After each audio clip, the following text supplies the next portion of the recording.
Bismillahirrahmanirrahim. Alhamdulillahirabbil alamin. Allahumma shalli wa sallim wa barik ala sayyidina Muhammadin wa ala alihi wa ashabihi ajma'in. Amma ba'd.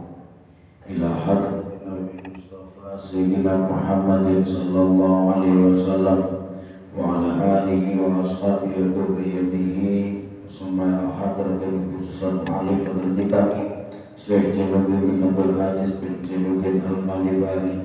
Summa hadratin Syekhina al-Kiram al-Mughfar lahum Kiai Al-Jawawi wa murabbi ruhina Kiai Ahmad Sadid Johari. Summa hadratin aba'ana wa ummahatina radhiyallahu anhum wa ghafarallahu anhum lahumul Fatihah. A'udzu billahi minasy syaithanir rajim. Alhamdulillahirabbil alamin.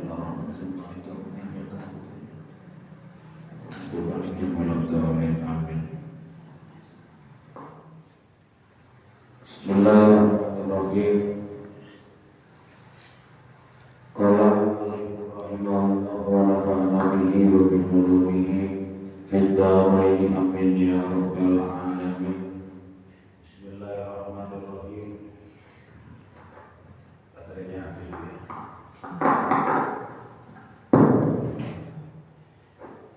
Babu fadlus sholati al-maktubati.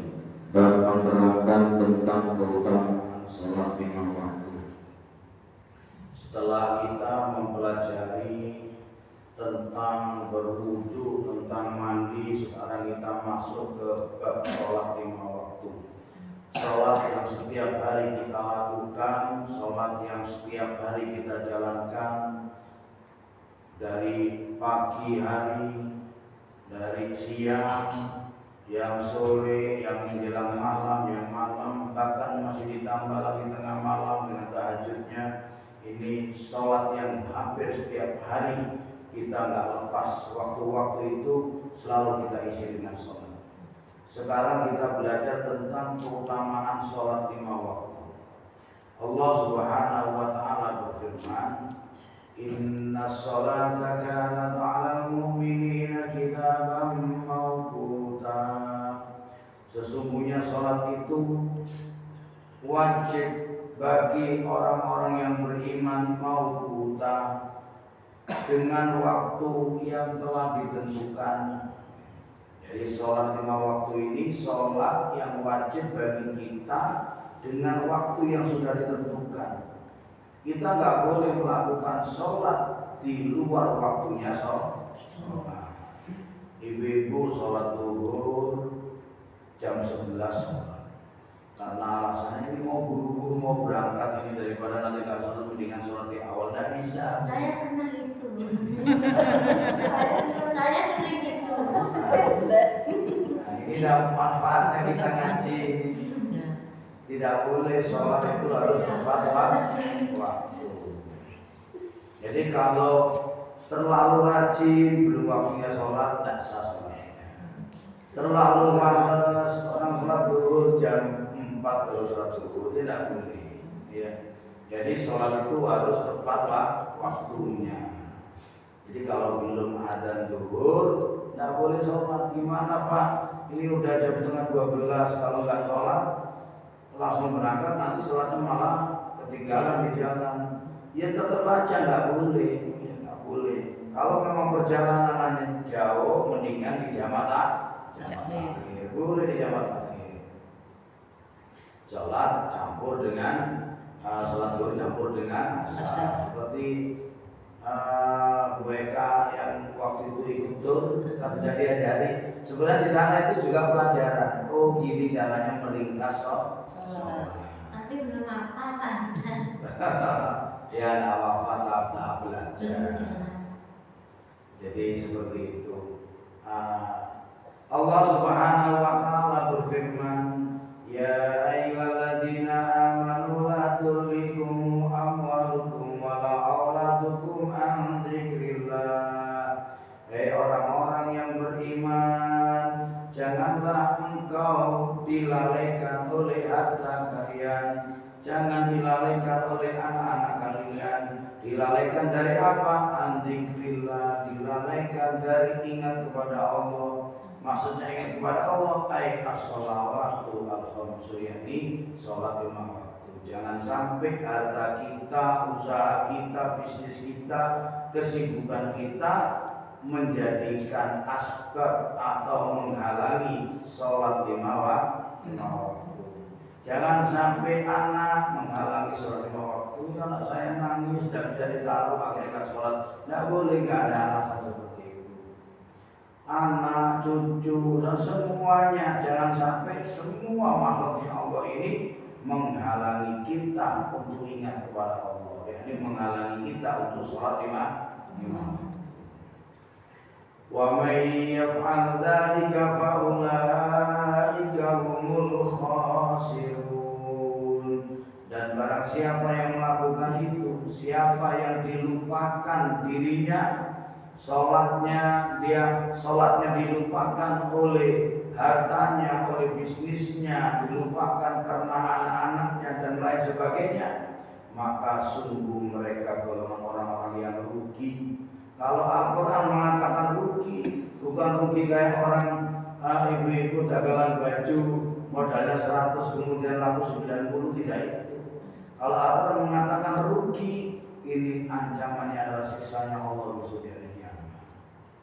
Jadi jangan sampai urusan dunia kita kemudian meninggalkan kewajiban kita kepada Allah. Wa akhrajal Hakim an Abdullah bin Umar radhiyallahu anhuma qala.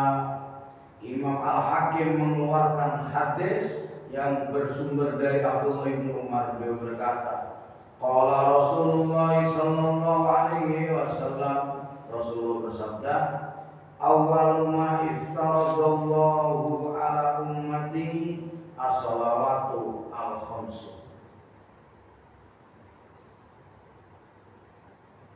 Pertama kali yang diwajibkan oleh Allah Subhanahu wa taala atas umatku adalah as-shalawatu wal khamsa, salat 5 waktu. Jadi kewajiban kepada kita umat Nabi Muhammad pertama kali kewajiban syariat adalah ibadah salat. Sebelum turunnya kewajiban puasa, sebelum turun kewajiban zakat, sebelum turun kewajiban haji, pertama kali adalah sholat 5 waktu. Ini perintah sholat ini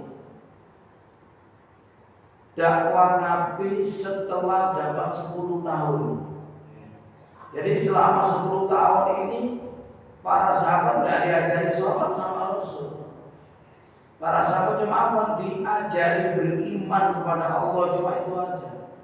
Dan 10 tahun namanya itu cuma sedikit yang masih beriman kepada Allah Subhanahu wa taala. Hanya beriman.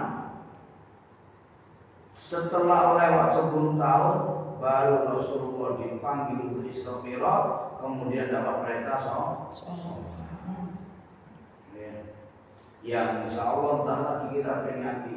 Hari apa Isra Mi'raj? Hari Minggu kan nggak salah ya? Hari Minggu tanggal 8 Februari tanggal 27 Rajab atau peringatan Isra Mi'raj. Jangan sampai peringatan Isra Mi'raj itu dicidrai. Maksudnya dicidrai itu apa? Isra Mi'raj itu oleh-olehnya Rasul kepada kita adalah sholat. Loh kok ada orang mengadakan peringatan Isra Mi'raj malah meninggalkan sholat. Baca hikayat sampai jam 3, sampai jam 2, jam 3 makan habis itu ngantuk tidur plek subuhnya enggak tahu. Nah ini lucu, ini memperingati Isra Mi'raj atau memperingati wajibnya sholat malah meninggalkan sholat. Ini hati-hati seperti ini. Ibadah sholat ini juga sama dengan ibadah-ibadah yang lain. Kalau Allah Subhanahu wa taala mau perintahkan kita puasa, cukup Allah katakan pada malaikat Jibril, sampaikan sama Muhammad perintah puasa. Mau memerintahkan zakat, Jibril sampaikan kewajiban zakat. Mau haji, Jibril sampaikan kepada Muhammad kewajiban haji. Perintah apa saja melalui malaikat Jibril. Tapi ketika Allah mau memerintahkan sholat, Nabi Muhammad dipanggil langsung. Dipanggil oleh Allah Subhanahu wa Ta'ala dengan naik kendaraan yang namanya kendaraan buruk, melewati perjalanan yang luar biasa. Sejarahnya Isra Mi'raj ini kalau dibaca lengkap tidak cukup semalam. Padahal Rasul yang melaksanakan Isra Mi'raj cuma sebagian dari malam, dan semalam suntuk, sebagian dari malam. Dari Makkah ke Masjidil Aqsa Rasulullah naik buruk. Dari Masjidil Aqsa ke langit 1, 2 sampai langit 7 diajak oleh malaikat Jibril. Nyampe di langit ke-7 kemudian malaikat Rasulullah disuruh naik lagi, malaikat Jibril gak bisa naik. Rasul naik lagi dibawa oleh malaikat yang ada di Ars, namanya ada malaikat penjaga hijab. Ada hijab sampai 7 hijab. Di sana malaikat yang menjaga, malaikat penjaga hijab itu yang menjaga sana. Tapi Rasulullah tidak digendong oleh malaikat penjaga hijab. Tiba-tiba dari dari hijabnya itu turun selendang panjang sangat bagus, kemudian melilit Rasulullah, kemudian Rasulullah dibawa ke atas seperti halnya bayi yang digendong oleh ibunya dengan selendang. Halus dibawa sampai ke hijab pertama, dari hijab pertama pindah ke hijab kedua sampai hijab ke-7. Baru di sana Rasulullah ketemu dengan Allah Subhanahu wa Ta'ala. Pertama kali Rasulullah katakan kepada Allah saat bertemu, At-tahiyatul mubarakatus sholawatut thayyibatu lillah. Itu kalimat yang dikatakan oleh Rasul. Artinya apa? Bukan tiap hari dibaca akhirnya. Jangan-jangan enggak tahu artinya. At-tahiyatul penghormatan, ya. At-tahiyatul penghormatan, mubarakatus keberkahan, sholawatut kemuliaan atau kemuliaan, sholawat rahmat. Kalau Rasul rahmat takdim, kemuliaan, sholawatut thayyibah keindahan atau kebaikan, thayyibatulillah miliknya Allah. Maksudnya apa? Rasulullah memuji kepada Allah, penghormatan, keberkahan, kemuliaan, terus apalagi keindahan, itu semua milik Allah Subhanahu wa Ta'ala. Kemudian Allah membalas ucapannya bagi Nabi Muhammad dengan ucapan Assalamu alayka ayyuhan nabiyyu wa rahmatullahi wa barakatuh. Salam untukmu wahai, assalamu alayka, salam untukmu wahai Nabi. Assalamu alayka ayyuhan nabiyyu wa rahmatullahi wa barakatuh. Terus kemudian Rasulullah dibacakan sholawat, salam, dibacakan keselamatan, dibacakan keberkahan, rahmat oleh Allah Subhanahu wa Ta'ala. Rasulullah ingat kepada kita sebagai umatnya, dibalas gimana? Assalamu alayna wa ala ibadillah sholihin. Kata Rasulullah, keselamatan untukku dan untuk seluruh hamba-hamba Allah yang soleh. Kalau kita jadi orang soleh, dapat doanya Rasulullah saat ada di arasnya Allah Subhanahu wa Ta'ala. Nyampe di sana baru Rasulullah diberikan pelajaran, berbagai macam pelajaran. Di antara yang paling penting adalah Rasulullah dapat perintah sholat. Nyampe di sana Rasulullah SAW sendirian, tidak ada malaikat yang ikut, tidak ada kosong. Malaikat Jibril dibawa jauh, malaikat Jibril jauh sekali. Malaikat Jibril ada di langit ke-7. Pada langit ke-7 masuk ke hijab pertama itu perjalanan 300 tahun normalnya. Kalau ada burung yang terbangnya kencang 300 tahun. Dari hijab langit ke-7 ke hijab pertama. Hijab pertama ke hijab kedua itu pun 300 tahun. Terus 300 setiap hijab itu jaraknya 300 tahun. Malaikat Jibril jauh, Rasulullah di atas sendirian. Nah, saat Rasulullah mau pulang, kok Rasulullah itu melihat ada segerombolan orang lewat. Hadisnya saya lupa kalimatnya ya. Pokoknya mughayyabun binuri arsillah. Jadi ada segerombolan orang yang lewat. Rasulullah lihat itu segerombolan lelaki yang lewat, tapi wajah mereka nggak jelas karena ketutup sinar dari cahaya arasnya Allah Subhanahu wa taala. Rasulullah heran, itu rombongan siapa? Malaikat Jibril ini tidak boleh naik. Malaikat Jibril pada malaikat yang paling mulia. Tapi kok ini ada rombongan orang ini, siapa ini? Akhirnya Rasul bertanya, ya Allah, siapa mereka itu?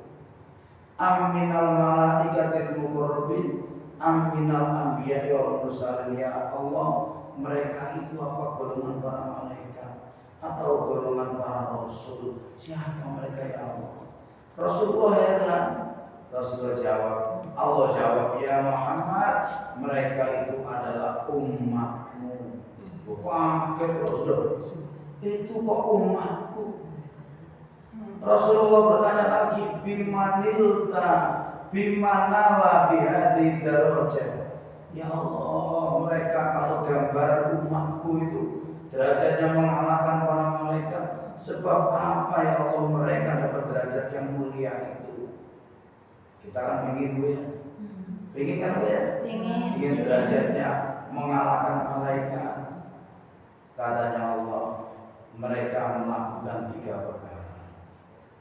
Muhammad, mereka itu adalah 1, lisanuhum ratbun bidzikrillah. Lidahnya, lesannya selalu basah karena zikir kepada Allah. Nyebut namanya Allah terus, basah terus, bergerak terus karena nyebut namanya Allah. Ini pertama. Jangan dibalik. Jangan dibalik mulut kita basah karena nyebut namanya Allah. Nyebut namanya orang, disebut jelek-jeleknya aja. Ini jelek. Tahu nggak tetangga saya itu begini. Tahu nggak tetangga saya sebelah ini. Semua diceritakan jelek. Ibu-ibu ya, kalau kita mau nyari jeleknya orang, semua punya kejelekan.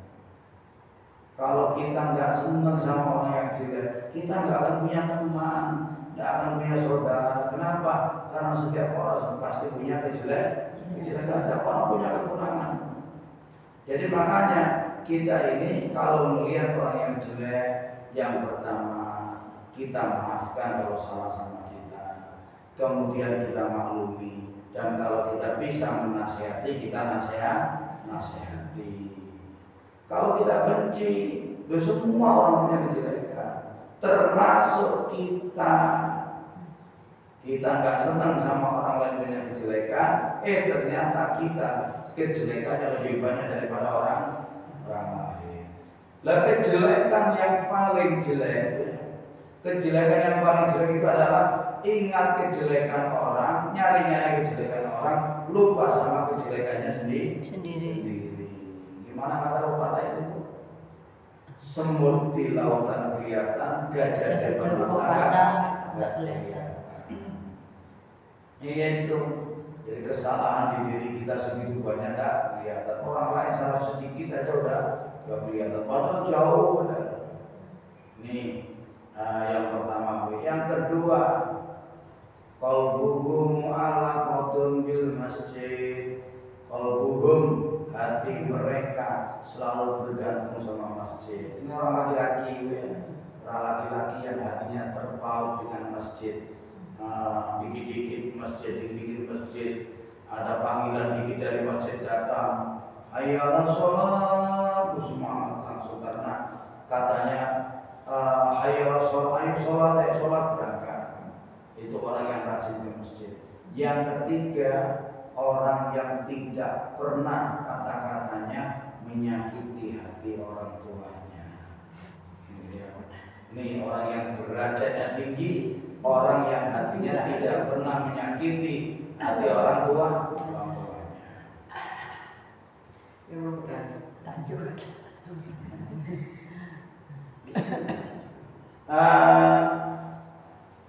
Wa awalu ma yurfa'u min a'malihim as-salawatu al-khamsu.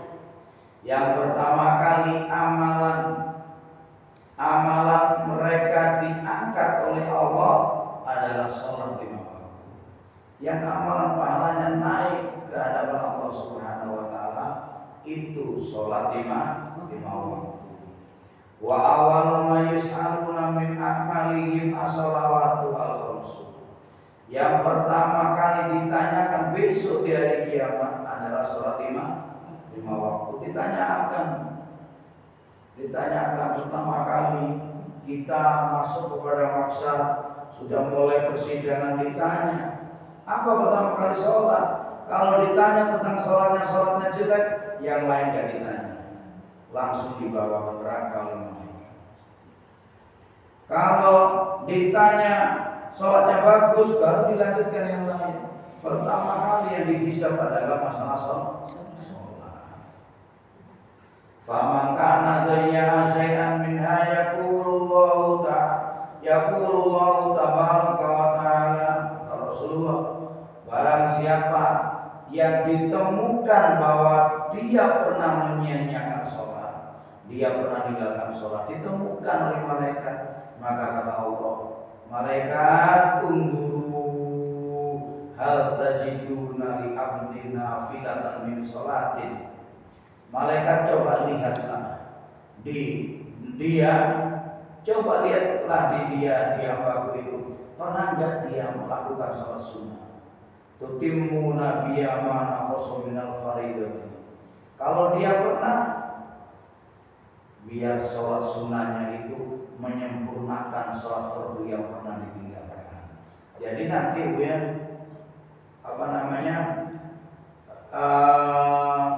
sholat lima waktu itu kalau ada yang kosong itu ibarat bangunan itu masih lubang-lubang, jelek, tidak sempurna.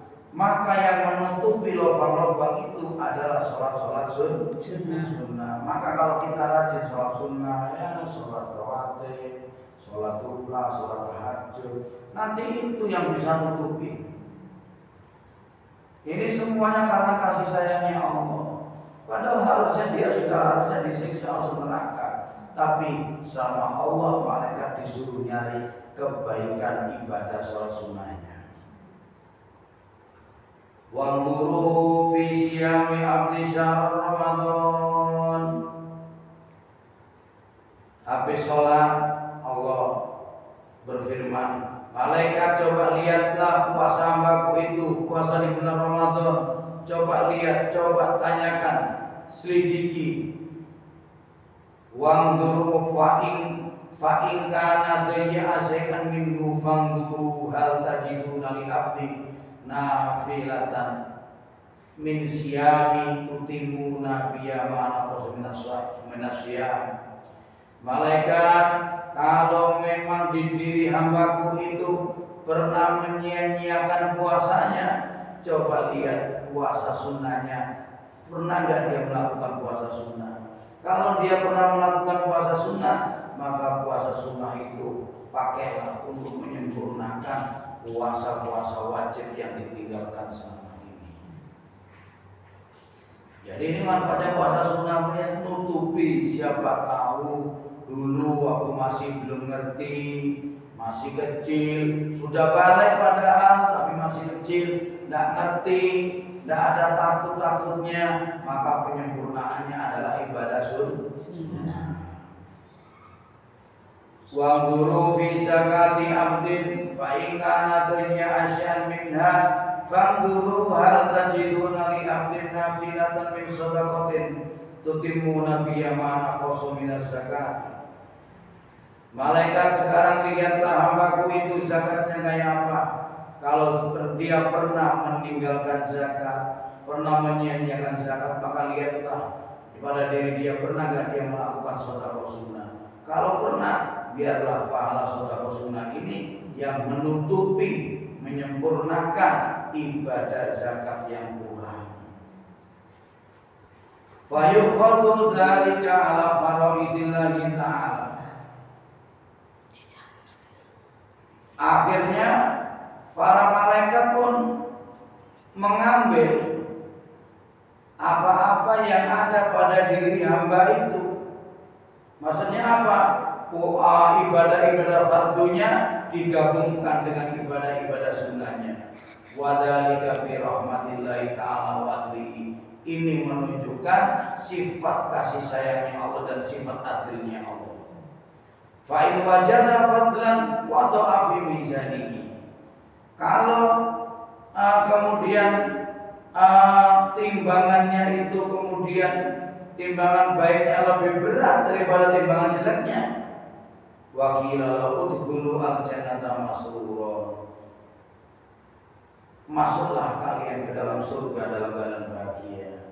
Ketika ditimbang ibadah sholat fardunya berkurang, kenapa? Karena pernah kosong, ditambah ibadah sholat sunnahnya, terus akhirnya lebih berat pahalanya itu berat, maka dipersilakan masuk ke dalam surga.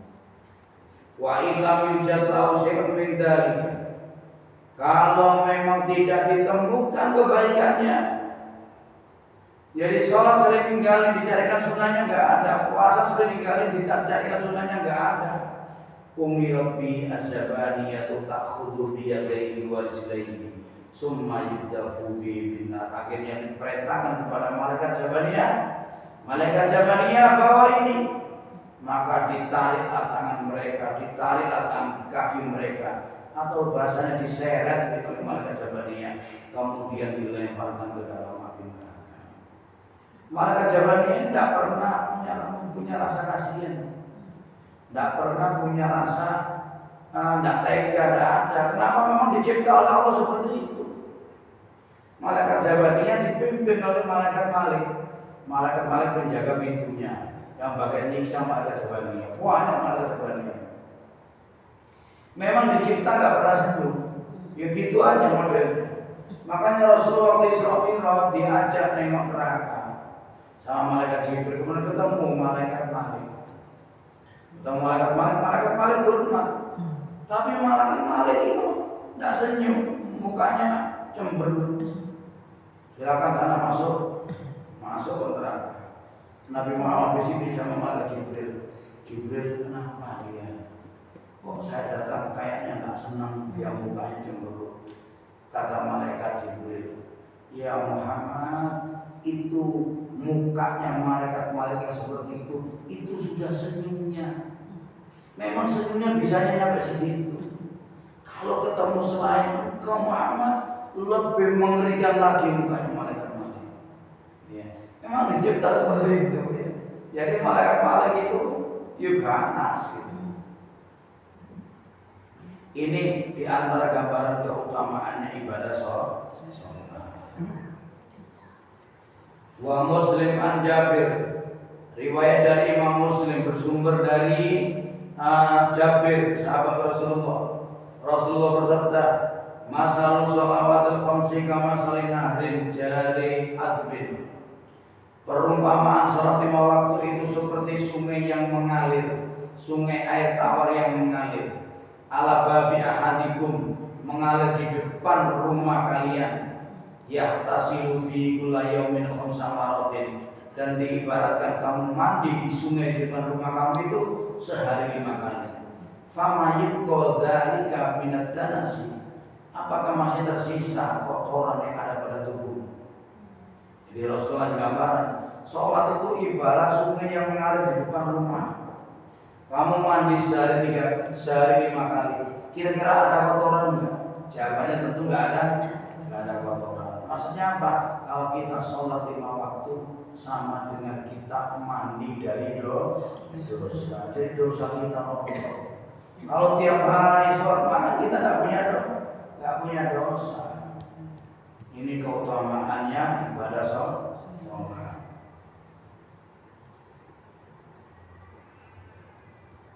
Wa Ahmad dan Abi Dar an-Nabiy sallallahu alaihi wasallam kharaja zaman asy-syata wal warqu yata'af. Rasulullah satu hari pergi jalan-jalan di musim kemarau. di mana daun-daun pada berjatuhan. Fa'akhadha bi ghusnain min sajaratin. Kemudian Rasul mengambil mengambil 2 cabang dari pohon itu. Qala faja'ala yatahafat. Qala faqala ya abada. Rasulullah ambil 1 batang yang ada daunnya, kemudian dikipas-kipaskan sama Rasul, akhirnya daunnya berjatuhan. Rasulullah kemudian bersabda kepada Abu Dzar, ya Abu Dzar, ya Abu Dzar. Faqultu labbaik ya Rasul. Ya Rasul, ada apa ya Rasul? Faqala innal abda al-muslim la yusalli as-salata yuridu biha wajha Allah. Sesungguhnya hamba yang muslim yang tiap hari melakukan sholat karena ikhlas berharap ridhonya Allah, fatahafat anhu dunubu, maka dosa-dosanya akan rontok berjatuhan, kama tahafat hadal waraku an hadis sajarah, seperti halnya daun yang rontok dari pohon-pohon itu.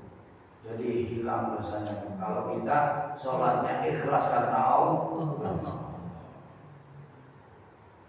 Wa Tabrani wal Baihaqi an Abdullah bin Umar qala Rasulullah sallallahu alaihi wasallam, innal abda idza qama yusalli utiya bi dunubihi kulliha fawdi'at ala rasihi wa atiqihi wa kullama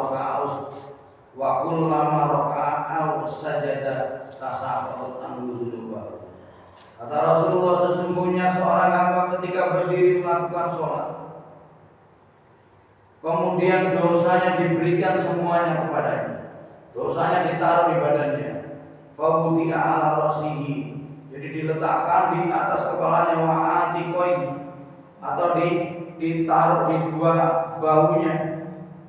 Kemudian fakulama raka'a, ketika sang hamba orang Islam itu rukuk atau sujud, tasaqatat anhu dunubuhu, maka dosa-dosanya berjatuhan. Seperti halnya kita ditaruhin barang di kepala, barang di pundak, kemudian kita rukuk atau kita sujud, maka berjatuhan semua dosa-dosanya. Tapi ini dosa yang terkait hubungan kita dengan sesama, hubungan kita dengan Allah. Kalau dosa dengan sesama manusia tidak bisa, harus nama. Makanya kita jangan berani-berani maksiat sama orang. Kalau maksiat sama orang, Allah tidak akan mengampuni. Allah hanya digantungkan orang itu ridho apa tidak. Kalau nggak ridho, ya nanti diperhitungkan di akhirat. Makanya kita ini